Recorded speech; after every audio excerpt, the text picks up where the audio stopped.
You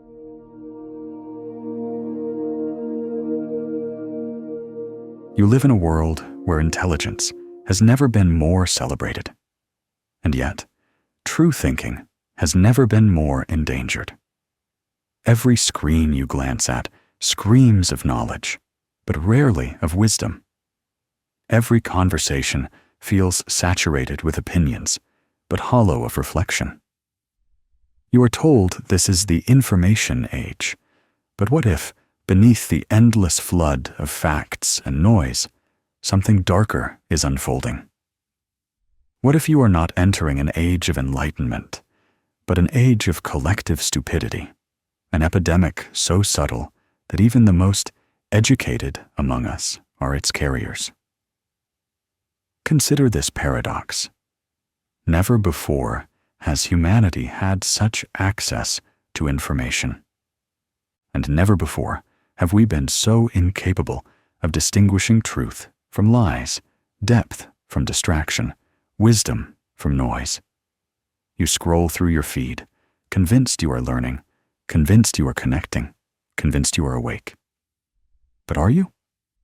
Or are you becoming exactly what the system needs you to be? Obedient, distracted, numb? The frightening part is not that stupidity exists. It always has. The frightening part is that it now spreads not through ignorance, but through the illusion of knowledge. You are not being deprived of information. You are drowning in it. And in that drowning, your capacity to think, to truly think, is quietly being suffocated. Ask yourself, when was the last time you formed an idea that wasn't fed to you by someone else? When was the last time you questioned the narrative, not because it was fashionable, but because your conscience demanded it? When was the last time you recognized that the thoughts in your head may not even be your own? You believe you are free because you can choose from 1,000 distractions. But is that freedom, or is it the most efficient form of control? What if stupidity is no longer the absence of intelligence, but the very mechanism by which intelligence is controlled? What if the epidemic does not come from the outside, from propaganda, from media, from governments, but from within your own mind, every time you surrender your capacity for independent thought? And here lies the unbearable contradiction. You are told to value success, productivity, and adaptation. But in adapting too perfectly to a sick culture, you risk becoming sick yourself.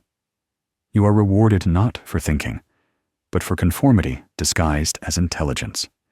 The epidemic does not punish ignorance. It punishes resistance. So the great question becomes this: how do you protect your mind in a world designed to colonize it? How do you resist the epidemic when even your own desires, your own distractions, your own thoughts may be the virus? The truth is harsh. If you do nothing, the epidemic consumes you. You become one of the millions who laugh at shallow jokes, rage at shallow politics, chase shallow pleasures, and mistake the endless hum of noise for the music of life. You become another cog, another carrier, another participant in the grand dumbing down of humanity. But if you choose otherwise, if you dare to face the disease, you will see what few dare to see, that stupidity is not just ignorance, but obedience. That protecting your mind requires rebellion, not compliance. That intelligence, in its truest form, is less about knowing everything, and more about having the courage to think against everything. This is the fork in the road, and it is here, right now, that you must decide. Will you keep walking blindly into the epidemic, or will you begin the dangerous work of protecting your mind? The epidemic of stupidity is not an accident. It did not emerge overnight, nor does it spread merely through chance. It has roots, deep, entangled roots, that reach into psychology, philosophy, and the very structure of modern society. To understand how it traps you, you must first recognize the mechanisms by which it thrives. At its core, stupidity flourishes, not because people lack intelligence, but because intelligence itself is seduced, redirected, and weaponized. Carl Jung once wrote that the greatest danger in times of turbulence is not the turbulence itself, but to act with yesterday's logic. What he warned of is precisely what you face now: the inability of the mind to renew itself, to resist the gravitational pull of conformity. In other words, stupidity is not the absence of thought. It is the surrender of thought to the comfort of the herd. From the perspective of psychology, humans are not designed to think independently by default. Evolution favored tribes, not philosophers. Survival demanded cohesion more than originality. To be different was to risk exile. To question too deeply was to unsettle the fragile narratives that bound a community together. And so, within you, buried beneath all the education and technology, remains a primal instinct, the desperate urge to belong. That urge, though once protective, is now the very mechanism through which stupidity sustains itself. Friedrich Nietzsche dissected this problem with brutal clarity. He spoke of the herd morality, the way societies cultivate obedience under the guise of virtue. According to Nietzsche, most people do not think. They echo. They do not choose values. They inherit them. They do not question the truth. They submit to it. To him, stupidity was not a lack of brain power, but the failure of courage, the refusal to bear the loneliness of independent thought. And in today's world, loneliness is precisely what the system has trained you to fear most. Modern psychology confirms what Nietzsche foresaw. Cognitive biases shape every decision you make, often without your awareness. Confirmation bias ensures you seek only information that validates your existing beliefs. Groupthink convinces you that the majority cannot be wrong. The Dunning-Kruger effect seduces you into believing you know more than you do, while authority bias persuades you that experts must always be right. Each bias acts like a thread, and together they weave a net strong enough to capture even the sharpest mind. The terrifying reality is that stupidity does not require malice. It requires only passivity, your willingness to let the unconscious rules of the mind dictate your perception of truth. But beyond psychology lies philosophy, where the problem deepens. Arthur Schopenhauer described human life as a restless striving, a constant hunger that blinds you to truth. He warned that most people, unable to bear the weight of existence, escape into distraction and shallow pleasures. What would he say of a society where distraction is no longer an escape, but a daily requirement, where stupidity is mass-produced through entertainment, advertising, and politics, and where the hunger for truth is starved, while the hunger for distraction is endlessly fed? Jean-Paul Sartre added another dimension: bad faith. To Sartre, stupidity is not ignorance, but self-deception. It is the choice to look away, to deny responsibility for your freedom. In this light, the epidemic is not merely something done to you, it is something you participate in. Every time you scroll endlessly, every time you parrot an opinion without reflection, every time you laugh at something that isn't truly funny, but makes you feel included, you are choosing stupidity. Not consciously, perhaps, but existentially. It is the choice to flee from the burden of being fully awake. And then there is Aldous Huxley, who foresaw a world not where information was censored, but where it was drowned in excess. He feared not the tyranny of silence, but the tyranny of noise. His vision has come true. You are not deprived of knowledge. You are suffocated by it. And in suffocation, the natural reflex is not to think harder, but to stop thinking altogether, to surrender, to let the current of noise carry you downstream where the crowd already floats. This is the hidden problem. Stupidity is not random, nor is it external. It is rooted in your psychology, your philosophy, your culture. It is the byproduct of your instincts colliding with a society engineered to exploit them. It feeds on your fear of isolation, your craving for belonging, your exhaustion in the face of endless noise. It disguises itself as comfort, as entertainment, as progress. But beneath every distraction lies the same quiet truth. Stupidity is obedience in its most seductive form. And this realization is dangerous, because once you see the roots, you cannot unsee them. You cannot blame the epidemic on others, on governments, on corporations alone. You must face the part of you that participates, the part that prefers to sleep rather than wake, to conform rather than rebel, to drown rather than fight for air. The roots are exposed, but exposure is not enough. The next step is to see how these roots grow into consequences so subtle, so pervasive, that you may not even realize how deeply they have shaped your life. The epidemic of stupidity does not announce itself with alarms. It does not march down your street in uniforms, nor does it break into your home with force. Its power lies in subtlety.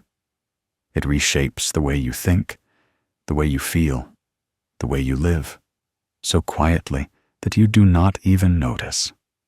And by the time you do, if you ever do, it may already be too late. The first consequence is internal, the erosion of attention. Your mind, once capable of sustained focus, has been fractured. You attempt to read a page, but the urge to check your phone pulses in your hand. You try to hold a thought, but another notification steals it away. What you call multitasking is not efficiency. It is fragmentation. And a fragmented mind cannot resist the epidemic, because resistance requires depth. And depth cannot survive in constant distraction. Neurologically, this is no small matter. Research shows that the brain's reward system lights up with every ping, every like, every new piece of trivial information. Dopamine surges reward shallow engagement, while patience and long contemplation go unrewarded. Over time, your neural pathways adapt. You become wired for superficiality. And here is the terrifying truth. This rewiring feels good. You enjoy the scroll, the click, the endless stream. You become complicit in your own decline. The second consequence is emotional, the hollowing of meaning. When everything is reduced to entertainment, nothing feels sacred. You laugh at tragedies, consume disasters like episodes in a series, and turn human suffering into content. The epidemic trains you to feel less, not more. You mistake constant stimulation for real connection, but what you are left with is numbness. And numbness is the perfect breeding ground for obedience, because a numb person does not resist. They endure. Then comes the social consequence, the triumph of mediocrity. In a world where stupidity spreads like a virus, intelligence becomes dangerous. To question is to threaten. To dissent is to isolate yourself. And so, people learn to silence themselves, to nod when they disagree, to mask their real thoughts behind socially acceptable scripts. What you get is not dialogue, but echo chambers. Not diversity of thought, but the illusion of it. The loudest voices dominate, not the wisest. The crowd does not seek truth. It seeks validation. Think of how groupthink infects politics, workplaces, even friendships. People cling to slogans rather than ideas, to tribal loyalty rather than reason. Us versus them becomes easier than nuance. Rage becomes easier than dialogue. Complexity becomes unbearable, so you reduce everything to black and white, hero and villain, truth and lie. And in that reduction, stupidity thrives. For stupidity loves simplicity, not the simplicity born of clarity, but the simplicity born of laziness. On a cultural scale, the epidemic breeds forgetfulness. History becomes entertainment, stripped of its warnings. Philosophy becomes a quote on social media, stripped of its rigor. Spirituality becomes a trend, stripped of its depth. You live in a culture that consumes the wisdom of ages, digests it into sound bites, and spits it back as decoration. And so the past can no longer guide you, because you no longer remember it in truth. You remember only the meme. But perhaps the most devastating consequence is existential, the quiet death of the self. Stupidity does not just shape your thoughts, it shapes who you are.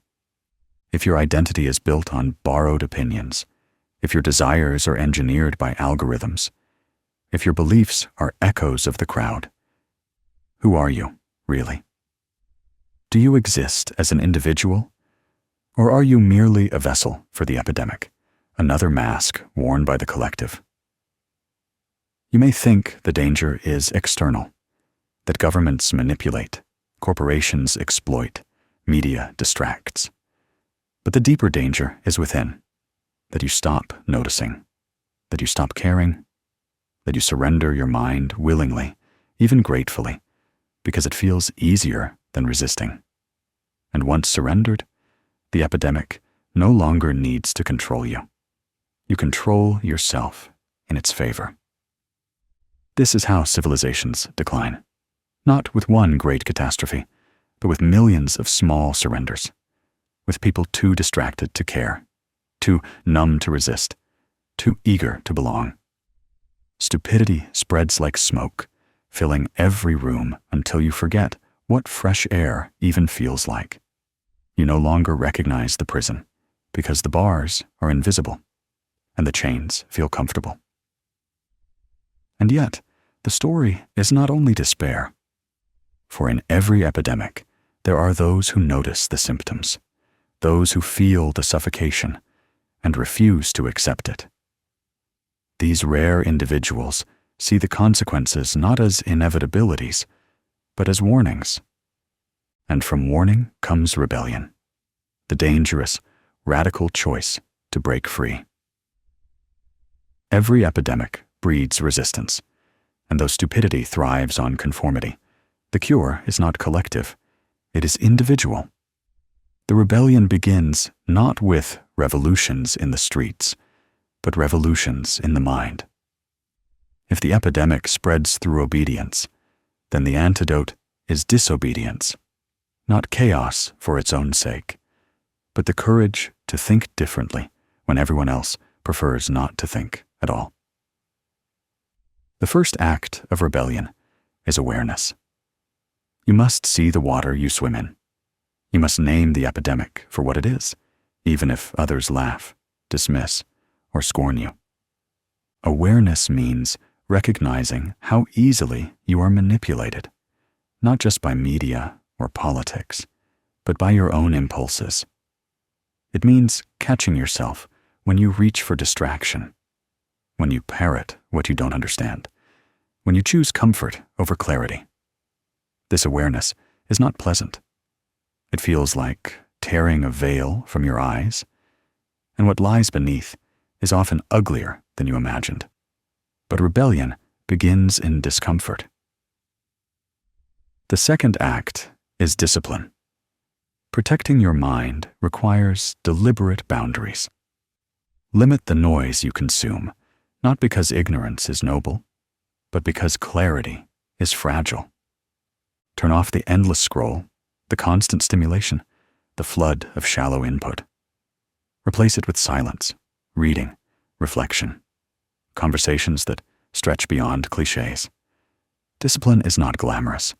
It feels slow, boring, even painful at times.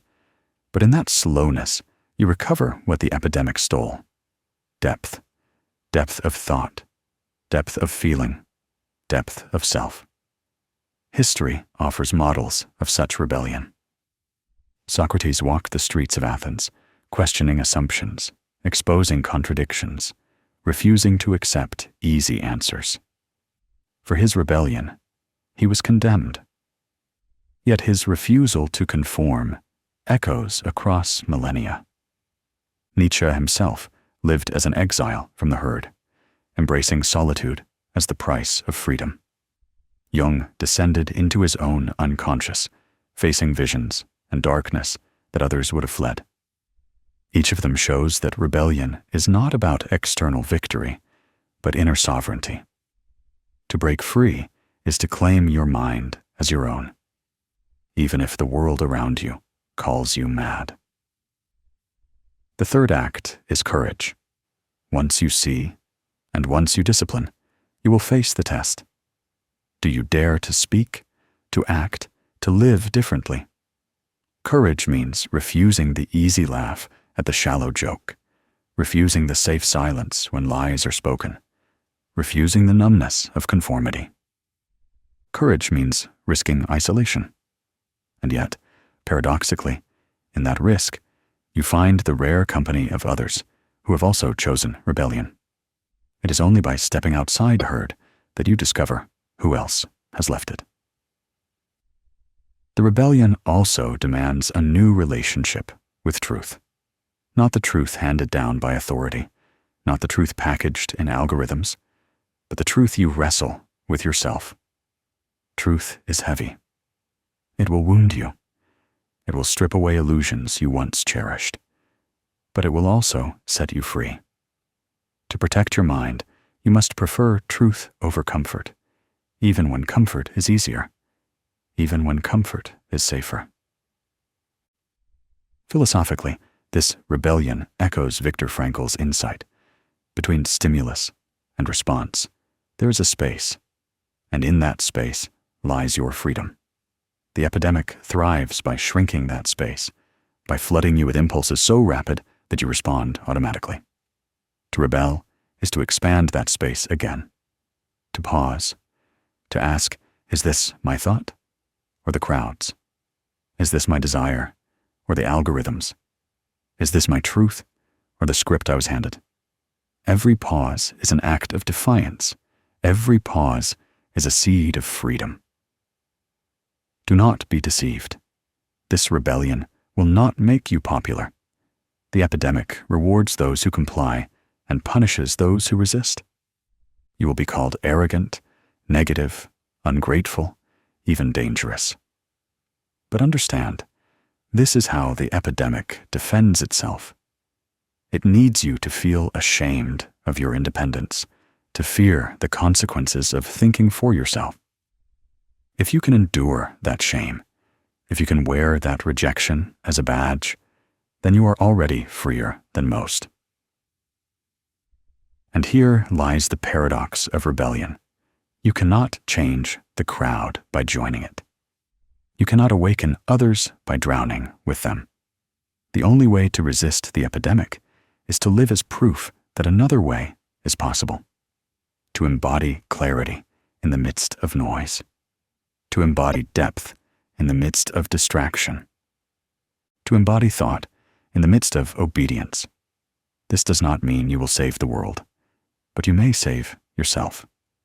And that, in the face of epidemic stupidity, is already a victory. The rebellion is not a grand battle fought once and won forever. It is daily, quiet, relentless. Every time you resist distraction, every time you think for yourself, every time you choose depth over noise, you weaken the epidemic's hold. You carve out a pocket of freedom in a world built to erase it. And if enough individuals take up this rebellion, something remarkable happens. The epidemic, which depends on mass obedience, begins to fracture. The crowd begins to lose its power. And even if the world remains blind, you remain awake. You protect your mind. You protect your humanity.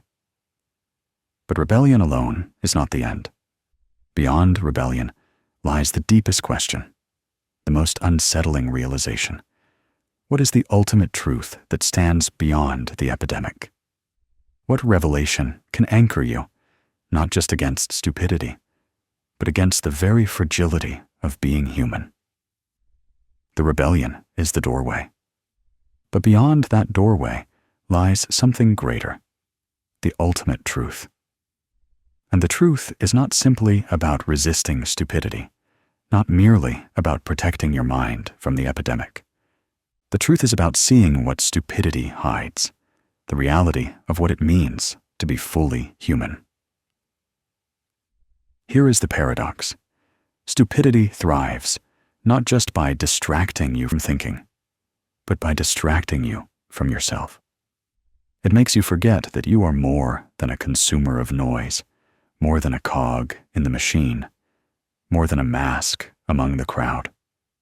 The epidemic wants you to forget your depth, because a shallow human is an obedient human. The ultimate truth, then, is that intelligence is not merely the ability to think, it is the courage to be. Look deeper. What is the self, stripped of conformity? Who are you? Once all the borrowed opinions, the inherited scripts, the engineered desires are gone? It is a terrifying question, because the answer cannot be handed to you. It cannot be liked, shared, or algorithmically recommended. You must face the silence. You must walk into the space that the epidemic taught you to fear most, the space of your own mind. Carl Jung called it individuation, the process of becoming who you truly are, not who the world wants you to be. Nietzsche called it the creation of your own values, the task of the overman who dares to live without the crutches of herd morality. Sartre called it authenticity, the refusal to live in bad faith, the refusal to deceive yourself. All point to the same ultimate truth. Freedom is not given, it is claimed. And it is claimed not once, but in every moment you choose to live awake. But freedom is not comfortable. It demands sacrifice. You must sacrifice the comfort of certainty, the safety of belonging, the ease of distraction. You must carry the loneliness of standing apart, the burden of questioning, the pain of truth. And yet, in that sacrifice lies the very essence of life. For what is the point of living if you are only an echo? What is the point of existing if you never truly exist as yourself? The ultimate truth reveals itself in a single, piercing realization. No one can protect your mind for you. Not teachers, not leaders, not systems, not revolutions. They may guide, inspire, warn, but in the end, the responsibility is yours alone. Your mind is the last territory of freedom, and if you surrender it, nothing else will matter. Think of it this way. Empires will fall. Technologies will change. Cultures will shift. But the one battle that remains timeless is the battle for your consciousness. Will you be awake, or will you sleep? Will you live as a mind, or as a mechanism? Will you die as an individual, or as another face in the herd? The epidemic wants you to believe you are powerless. But the ultimate truth tells you otherwise. Your power lies in attention, where you place it, what you feed it, what you refuse to give it away for. Protect your attention, and you protect your freedom. Direct your attention, and you reclaim your life. Waste your attention, and you willingly hand yourself over to the epidemic. And here is the final paradox, the one the epidemic cannot erase. Stupidity may spread like a plague, but awakening requires only one person. You. One person willing to pause when others react. One person willing to think when others echo. One person willing to remember when others forget. One person willing to live as a self, not as a shadow. For if you awaken, you change not just yourself, but the very field around you. Your presence becomes a reminder that obedience is not inevitable, that thought is not dead, that humanity is not beyond saving. You may not cure the epidemic, but you will break its hold over you. And in doing so, you create the possibility, however small, that others may awaken too. So the final call is this: do not wait for the world to change. Do not wait for leaders, for saviors, for systems to collapse. Begin where you are. Begin with your mind. Protect it as you would protect your breath, your heart, your life. Guard it fiercely, because in the end, it is your life. And when the epidemic rages louder, when the crowd shouts you down, when the noise tries to drown you, stand firm. Remember the truth. Stupidity is obedience, but freedom is thought. The epidemic thrives on forgetting, but awakening begins with remembrance. So remember who you are beneath the noise.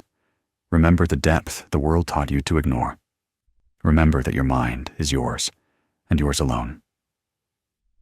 And in that remembrance, you will find not despair, but power. Not loneliness, but authenticity.